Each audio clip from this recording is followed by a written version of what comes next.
شروع اللہ کا نام لے کر جو بڑا مہربان نہایت رحم والا ہے۔ الف لام میم۔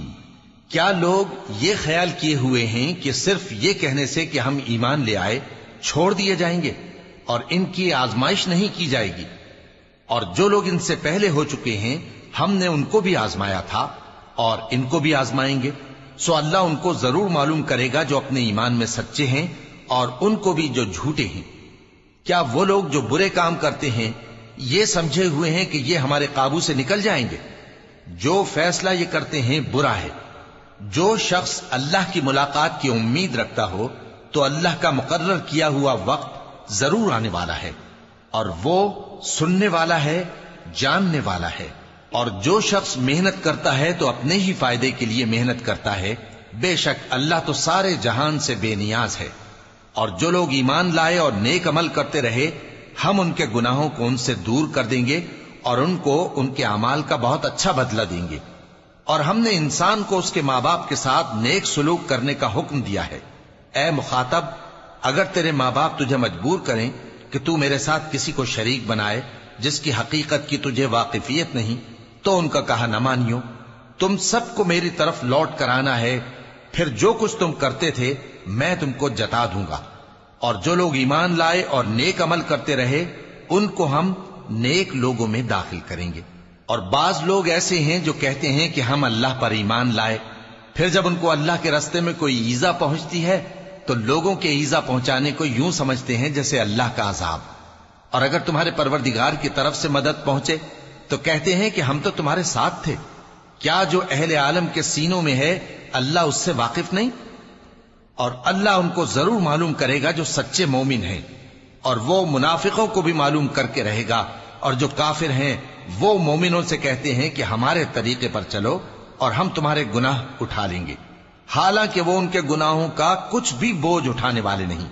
کچھ شک نہیں کہ یہ جھوٹے ہیں، اور یہ اپنے بوجھ بھی اٹھائیں گے اور اپنے بوجھوں کے ساتھ اور لوگوں کے بوجھ بھی۔ اور جو جھوٹ یہ لوگ گھڑتے رہے قیامت کے دن ان کی ان سے ضرور پرسش ہوگی۔ اور ہم نے نوح کو ان کی قوم کی طرف بھیجا تو وہ ان میں 50 برس کم 1000 برس رہے، پھر ان لوگوں کو طوفان کے عذاب نے آ پکڑا اور وہ ظالم تھے۔ پھر ہم نے نوح کو اور کشتی والوں کو نجات دی اور کشتی کو اہل عالم کے لیے نشانی بنا دیا۔ اور ابراہیم کو یاد کرو جب انہوں نے اپنی قوم سے کہا کہ اللہ کی عبادت کرو اور اس سے ڈرو، اگر تم سمجھ رکھتے ہو تو یہ تمہارے حق میں بہتر ہے۔ تم تو اللہ کو چھوڑ کر بتوں کو پوجتے اور جھوٹی باتیں بناتے ہو۔ جن لوگوں کو تم اللہ کے سوا پوجتے ہو وہ تم کو رزق دینے کا اختیار نہیں رکھتے، پس اللہ ہی کے ہاں سے رزق طلب کرو اور اسی کی عبادت کرو اور اسی کا شکر کرو، اسی کی طرف تم لوٹ کر جاؤ گے۔ اور اگر تم جھٹلاتے ہو تو تم سے پہلے بھی امتیں اپنے پیغمبروں کی تکذیب کر چکی ہیں، اور پیغمبر کے ذمے کھول کر سنا دینے کے سوا اور کچھ نہیں۔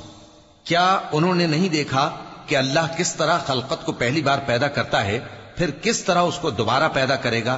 یہ اللہ کو آسان ہے۔ کہہ دو کہ ملک میں چلو پھرو اور دیکھو کہ اس نے کس طرح خلقت کو پہلی دفعہ پیدا کیا ہے، پھر اللہ ہی دوسری بار بھی پیدا کرے گا۔ بے شک اللہ ہر چیز پر قادر ہے۔ وہ جسے چاہے عذاب دے اور جس پر چاہے رحم کرے، اور اسی کی طرف تم لوٹائے جاؤ گے۔ اور تم اس کو نہ زمین میں عاجز کر سکتے ہو نہ آسمان میں، اور نہ اللہ کے سوا تمہارا کوئی دوست ہے اور نہ مددگار۔ اور جن لوگوں نے اللہ کی آیتوں سے اور اس کے سامنے حاضر ہونے سے انکار کیا وہ میری رحمت سے نا امید ہو گئے ہیں، اور ان کو درد دینے والا عذاب ہوگا۔ تو ان کی قوم کے لوگ جواب میں بولے تو یہ بولے کہ اسے مار ڈالو یا جلا دو، مگر اللہ نے ان کو آگ میں جلنے سے بچا لیا۔ جو لوگ ایمان رکھتے ہیں ان کے لیے اس میں نشانیاں ہیں۔ اور ابراہیم نے کہا کہ تم جو اللہ کو چھوڑ کر بتوں کو لے بیٹھے ہو تو دنیا کی زندگی میں باہم دوستی کے لیے، مگر پھر قیامت کے دن ایک دوسرے کی دوستی سے انکار کر دو گے اور ایک دوسرے پر لعنت بھیجو گے، اور تمہارا ٹھکانہ دوزخ ہوگا اور کوئی تمہارا مددگار نہ ہوگا۔ پس ان پر ایک لوط ایمان لائے، اور ابراہیم کہنے لگے کہ میں اپنے پروردگار کی طرف ہجرت کرنے والا ہوں، بے شک وہ غالب ہے، حکمت والا ہے۔ اور ہم نے ان کو اسحاق اور یعقوب بخشے اور انہی کی اولاد میں پیغمبری اور کتاب رکھ دی، اور ان کو دنیا میں بھی ان کا صلہ عنایت کیا اور وہ آخرت میں بھی نیک لوگوں میں ہوں گے۔ اور لوط کو یاد کرو جب انہوں نے اپنی قوم سے کہا کہ تم عجب بے حیائی کے مرتکب ہوتے ہو، تم سے پہلے اہل عالم میں سے کسی نے ایسا کام نہیں کیا۔ کیا تم مردوں کی طرف مائل ہوتے اور رہزنی کرتے ہو اور اپنی مجلسوں میں ناپسندیدہ کام کرتے ہو؟ تو ان کی قوم کے لوگ جواب میں بولے تو یہ بولے کہ اگر تم سچے ہو تو ہم پر عذاب لے آؤ۔ لوط نے کہا کہ اے میرے پروردگار، ان مفسد لوگوں کے مقابلے میں مجھے نصرت عنایت فرما۔ اور جب ہمارے فرشتے ابراہیم کے پاس خوشی کی خبر لے کر آئے تو کہنے لگے کہ ہم اس بستی کے لوگوں کو ہلاک کر دینے والے ہیں کہ یہاں کے رہنے والے نافرمان ہیں۔ ابراہیم نے کہا کہ اس میں تو لوط بھی ہیں۔ وہ کہنے لگے کہ جو لوگ یہاں رہتے ہیں ہمیں سب معلوم ہے، ہم ان کو اور ان کے گھر والوں کو بچا لیں گے بجز ان کی بیوی کے کہ وہ پیچھے رہنے والوں میں ہوگی۔ اور جب ہمارے فرشتے لوط کے پاس آئے تو وہ ان کی وجہ سے ناخوش اور تنگ دل ہوئے۔ فرشتوں نے کہا کچھ خوف نہ کیجیے اور نہ رنج کیجیے، ہم آپ کو اور آپ کے گھر والوں کو بچا لیں گے مگر آپ کی بیوی کے پیچھے رہنے والوں میں ہوگی۔ ہم اس بستی کے رہنے والوں پر اس سبب سے کہ یہ بدکرداری کرتے رہے ہیں آسمان سے عذاب نازل کرنے والے ہیں، اور ہم نے سمجھنے والے لوگوں کے لیے اس بستی کی ایک کھلی نشانی چھوڑ دی۔ اور مدین کی طرف ان کے بھائی شعیب کو بھیجا تو انہوں نے کہا اے قوم، اللہ کی عبادت کرو اور روز آخر کے آنے کی امید رکھو اور ملک میں فساد نہ مچاؤ۔ مگر انہوں نے ان کو جھوٹا سمجھا، سو ان کو زلزلے کے عذاب نے آ پکڑا اور وہ اپنے گھروں میں اوندھے پڑے رہ گئے۔ اور عاد اور سمود کو بھی ہم نے ہلاک کر دیا، چنانچہ ان کے ویران گھر تمہاری آنکھوں کے سامنے ہیں۔ اور شیطان نے ان کے اعمال ان کو آراستہ کر دکھائے اور ان کو سیدھے رستے سے روک دیا، حالانکہ وہ دیکھنے والے لوگ تھے۔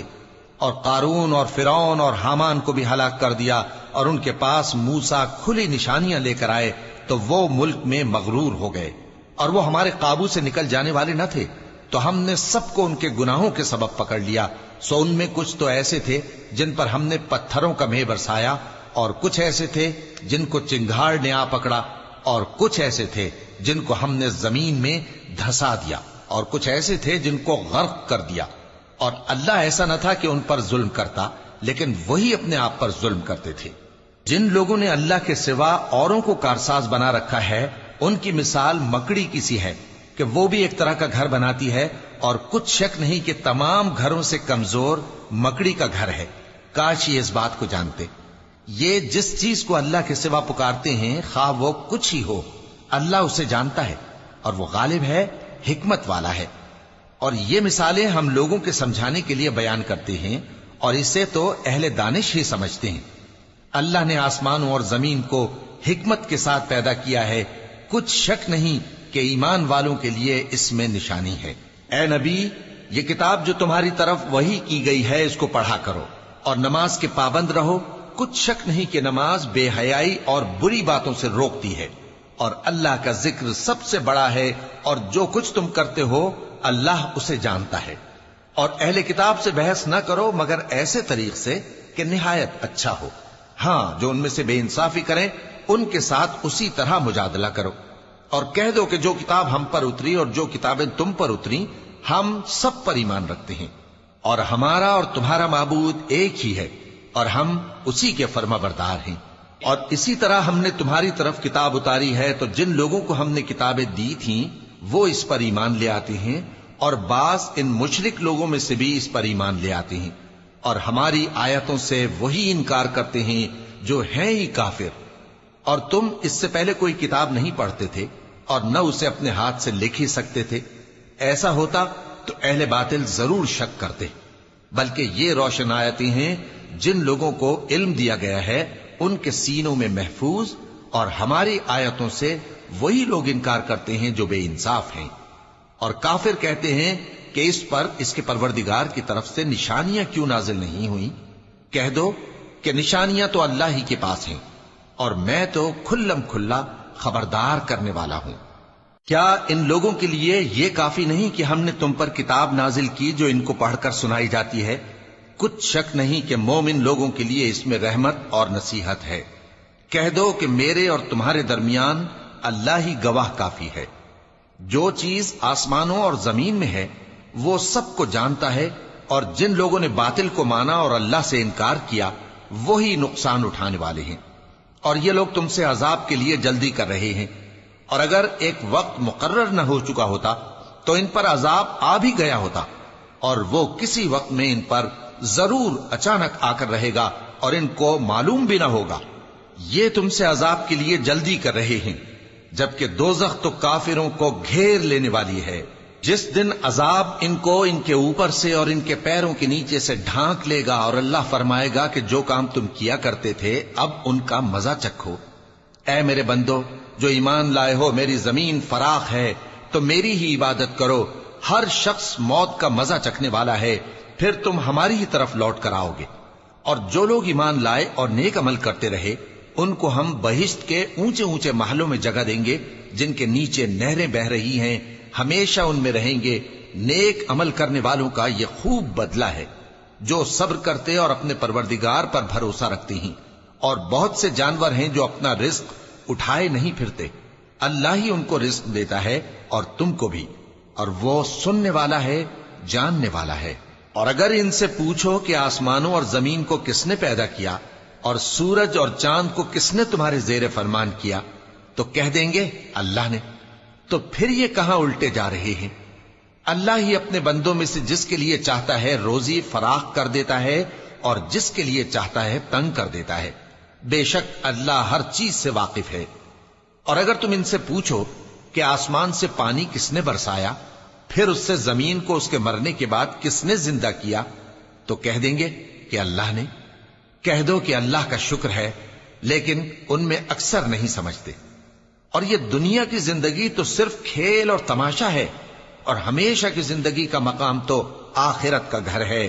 کاش یہ لوگ سمجھتے۔ پھر جب یہ کشتی میں سوار ہوتے ہیں تو اللہ کو پکارتے، خالص کرتے ہوئے اسی کے لیے اطاعت کو، لیکن جب وہ ان کو نجات دے کر خشکی پر پہنچا دیتا ہے تو جھٹ شرک کرنے لگ جاتے ہیں، تاکہ جو ہم نے ان کو بخشا ہے اس کی ناشکری کریں اور فائدہ اٹھائیں۔ سو خیر ان قریب ان کو معلوم ہو جائے گا۔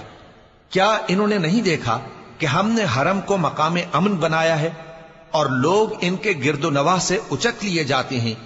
کیا یہ لوگ باطل پر اعتقاد رکھتے ہیں اور اللہ کی نعمتوں کی ناشکری کرتے ہیں؟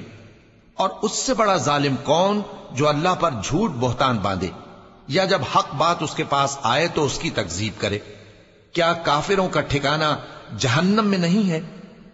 اور جن لوگوں نے ہمارے راستے میں محنت کی ہم ان کو ضرور اپنے رستوں پر چلا دیں گے، اور اللہ تو نیکوکاروں کے ساتھ ہے۔